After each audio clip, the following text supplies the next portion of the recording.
This computer terminal provides full access to the L-Car's computer net. GPX, a relatively unknown brand in the world of dirt bikes. The company is based in Utah and sourced from China. They may be a small company, but their arsenal contains some serious caliber weapons in the war for your wallet. One of those secret weapons is the TSE250R.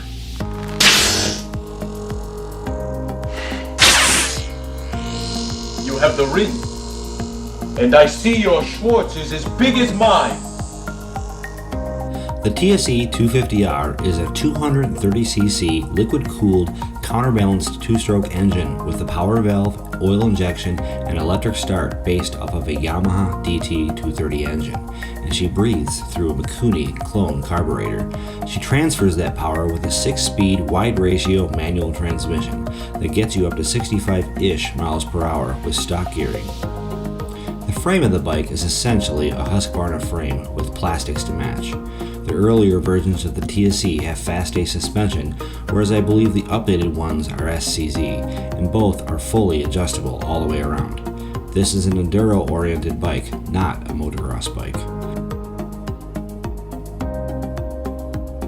The TSE really comes with some premium parts, including billet brake levers and foot pegs, a skid plate, lock-on grips, frame guards, and I believe the rims are unmarked Warp 9 rims. The brakes are Bembo cloned with steel braided lines. All in all, there are some seriously premium Farkles included, which will save you even more money in the long run. I'll give you $100.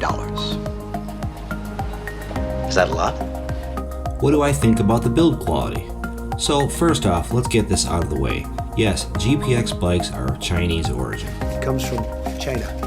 But are they just a typical China bike with all the cheap Chinese stereotypes? Captain, they've adapted. Absolutely not. I think the build quality is nearly on par with Japanese bikes with a few minor exceptions. So why did I buy a GPX? Well, I found myself in a difficult place of trying to find the perfect bike that would do everything I wanted it to do.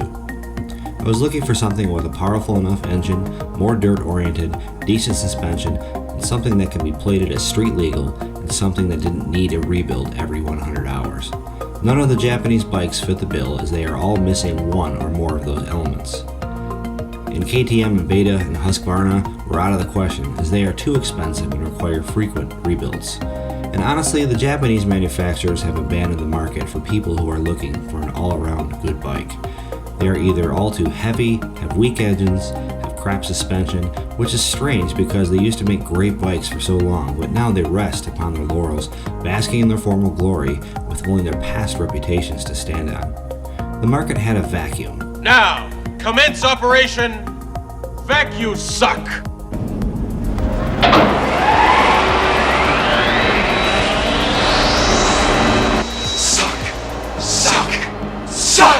Enter GPX. Well, what do I like about the bike? Honestly, I love the bike. From the moment I first rode it, I knew I had made the right choice. It's just a blast to ride and inspires confidence when I ride it. I've ridden it on plenty of single and double track trails, on the road, and I even took it with me all the way to Utah from New York to ride with Everride and test it on some of the gnarliest trails I've ridden, and it didn't disappoint. The two-stroke engine is a real gem. I would describe the engine as linear and very controllable. It doesn't have any unpredictable punch that will launch you into a tree, but has the power to tackle anything you throw at it at the same time. It's no wheelie machine out of the box, but you can easily make it that way with some upgrades if you wanted. It has good torque, while not as much as a Beta 300. It has the power to climb the steepest hills, and for the most part, I'm staying in second and third gear on the trails, and I don't feel the need to downshift to get the power I need. When you get on the pipe on this engine, she'll move and do what you need her to do. No, it's not a Beta 300 engine, and don't expect it to be, but it really is a fantastic engine, and I have never felt myself wanting for any power or speed. It's relatively quiet with a stock pipe as well. And one of the best things about this engine is that it's counterbalanced. Having ridden a two-stroke Beta 300 without a counterbalanced engine and feeling every bit of vibration transferred through my hands, you'll be thankful for the smooth TSE power plant. In range, Not yet, sir. Come on. She'll fly apart. Fire apart then. She's smooth as butter down low and high. I love this engine. The suspension on this bike is very good as well, far better than my DRZ I had. It's no KTM 300 XCW, which is amazing in every way, but this bike handles amazing and can keep up with those bikes no problem. The Fast Ace or SCC suspension is far better than any of the Japanese dual sport bikes that are out there, and I would put the bike somewhere in the middle of the pack in this category. The TSE feels very nimble and light when riding, and handles whoops and jumps very well without bottoming out. The only negative I could say about the Fast Ace in particular is that it feels a little harsh and could be a little more plushy. The brakes on this are absolutely phenomenal. They have great stopping power and are very controllable. They are the best brakes I have ever had on a bike, and I have had beta owners even comment that they are better than theirs. I really love the ergonomics of this bike. It feels like a dirt bike should. One thing I noticed right out of the box is that the TSE really inspires confidence. The bike just feels planted. The tires that come with it are actually really decent and provide good performance and traction all around. The TSE also handles very well on the road. Even though this is a two-stroke, it makes a fantastic dual sport. It's smooth as silk on the trail and the highway. Thanks to the MSO stating that this bike is a motorcycle instead of off-road use only, I was able to easily plate mine in the state of New York. You don't have the fuel range because it's a two-stroke, but in town, it makes a solid dual sport. Well, what don't I like? Is Elcar's ADV just a GPX fanboy?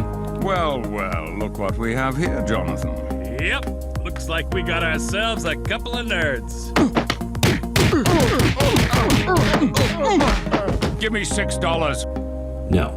As with any bike made by any manufacturer, there's always going to be some cons. I think GPX gets extra scrutiny because the bike is of Chinese origin and gets the microscope treatment. And when something isn't perfect or goes wrong, people have that, aha, I knew it, Chinese junk attitude. And GPX should get scrutiny because if you want to play with the big boys, you're going to have to show your cards. But expecting perfection is just not realistic. Plus, have you ever heard of KTM? Okay, so many of the things that I don't like have actually been updated for 2021, which shows that GPX is updating and listening to their customers. One of the things I don't like is the LCD speedometer. It lacks pretty much every function but the speed of the bike. You could easily add a TrailTech unit to replace it if you wanted more options. There are only a few cheap parts on the bike, and a couple of those things would be the kill switch and starter buttons and the handguards. Not deal breakers by any means, but some of these have been updated for 2021. One minor gripe is that I wish you could map the power valve stock. There are kits out there, so that option is available. And the seat is hard, but you should be standing anyways. Also easily upgradable to a seat concepts. And lastly, I have to be honest, GPXs do require a slight amount of tinkering, but once you get them set up, they're just as reliable as any other bike. What should you expect when you buy one? I ordered mine right off of GPX's website and it shipped from Utah. 4 days later, a crate arrived. GPX does have dealers around, and you can check the website for locations. You can order one fully assembled, but at added cost. When it arrives, it will come in a crate form and you'll have to set it up. Watch my TSE250R setup video if you want to see what's involved, but anyone who's mechanically inclined can do it. You'll need to go over every bolt and check it for tightness. Just remember, Loctite is your friend.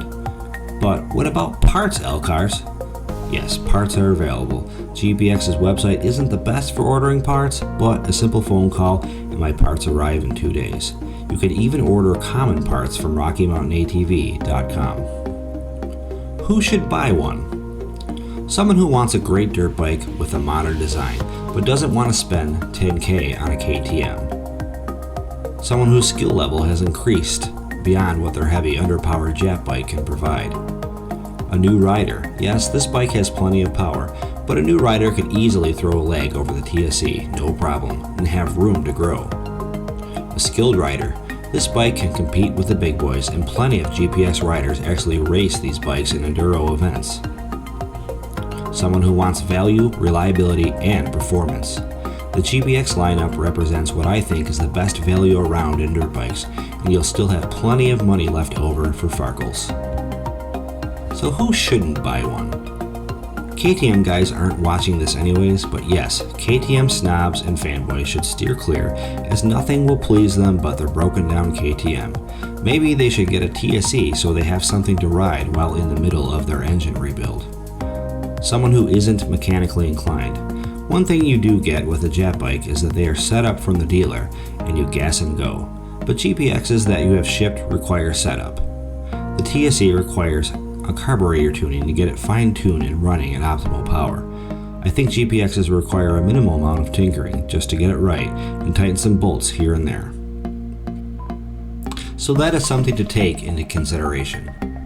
If you're a person that just wants to put gas in it and go and want that Honda reliability factor, then perhaps GPX isn't for you. If you're a serious enduro racer, just get a KTM. Yes, guys race these, but if you're going to race, you're going to spend the 10K on a KTM anyways, and that's what they're built for. The TSE is capable, but I would put that in the normal person bike category, not professional racer. What changes should I make to the bike when I get it? You're going to need to jet the carb properly to get it to its full potential. Check out the GPX Facebook group and ask for advice on jetting, and people will be happy to help you out. If you want to make the bike street legal, you're going to need blinkers, a banjo switch, and you might as well change out the kill switch and starter and add your own blinker headlight combo switch. I think GPX sells a dual sport kit, but I opted to do it myself. Some guys delete the oil injection, but I opted not to. But I did delete the carb heater. I would throw better handguards on it as well. I bought the Tusk D-Flex from Rocky Mountain ATV.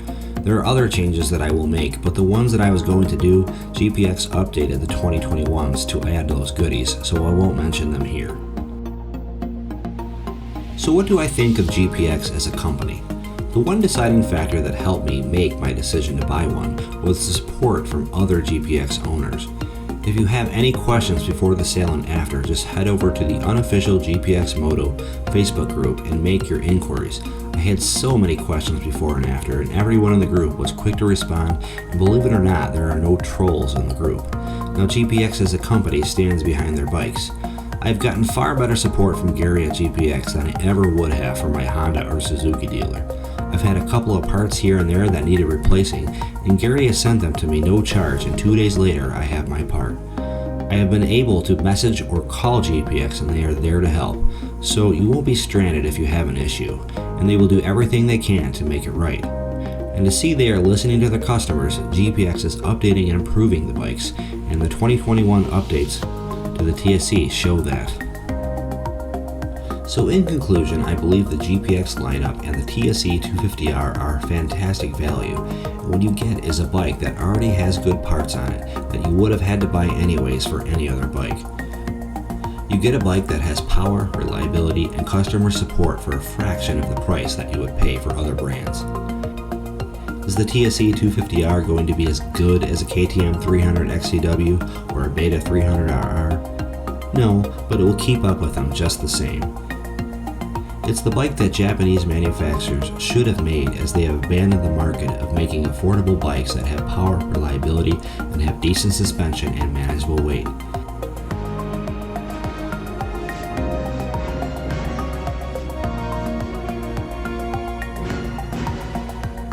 Yeah, you can whine and moan about being a Husqvarna clone, but I want more bike for my money, and I believe most people do as well.